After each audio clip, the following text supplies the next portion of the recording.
అందరికీ నమస్కారం.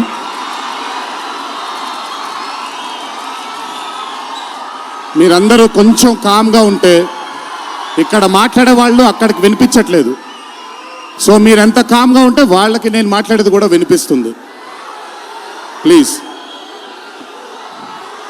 ముందుగా ఇక్కడికి విచ్చేసినటువంటి అభిమాన సోదరులందరికీ నా నమస్కారాలు. ఇక్కడికి విచ్చేసినటువంటి పాత్రికేయ మిత్రులందరికీ కూడా నా నమస్కారాలు.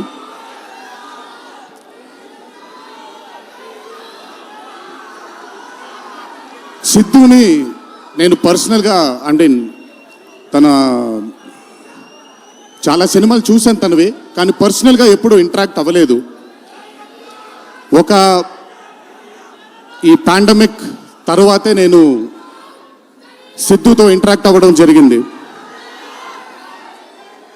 చాలా తక్కువ మంది ఇండస్ట్రీలో ఉంటారు.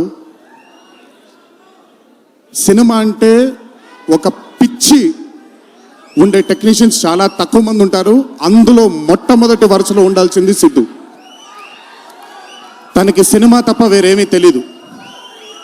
డీజే టిల్లు అనే క్యారెక్టర్ని చూసి మీరు అనుకోవచ్చు బేసిక్గా సిద్ధు ఇలాగే ఉంటాడేమో తన పర్సనల్ లైఫ్లో అని.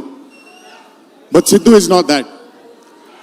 తనకెంతసేపు సినిమా, తను చేస్తున్నటువంటి క్యారెక్టర్, తను పార్టిసిపేట్ చేసినటువంటి కథ, ఈ కథకి నేను న్యాయం చేస్తున్నానా లేదా అనే తపన. చాలా తక్కువ మంది ఆర్టిస్ట్లో కానీ చాలా తక్కువ మంది టెక్నీషియన్స్లో ఈ తపనని చూస్తాం మనం.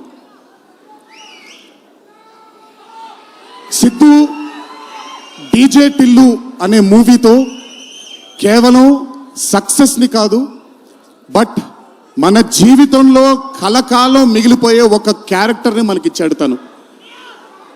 చాలాసార్లు అనుకునేవాడిని, అంటే నేను చిన్నగా ఉన్నప్పుడు టామ్ అండ్ జెర్రీ కార్టూన్స్ని బాగా చూసేవాడిని, పాపాయ్ అనే కార్టూన్స్ని చాలా చూసేవాడిని, హీమ్యాన్ అనే కార్టూన్ని చూసేవాడిని. ఇలాంటి క్యారెక్టర్స్ మన లైఫ్లో సినిమాల ద్వారా మిగిలిపోతే ఎంత బాగుంటుందో అని ఎప్పుడూ కోరుకునేవాడిని.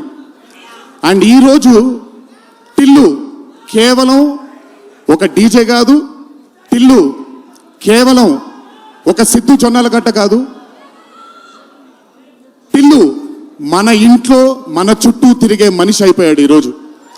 Hats off to Siddhu, hats off to the whole team of DJ Tillu and Tillu square for creating ఒక క్యారెక్టర్ని మన ఇంట్లో ఉండిపోయి మన మనిషిలాగా మన చుట్టూ తిరుగుతూ ఉండే ఒక క్యారెక్టర్ని క్రియేట్ చేసినందుకు ముందు హ్యాట్స్ ఆఫ్ టు దెమ్.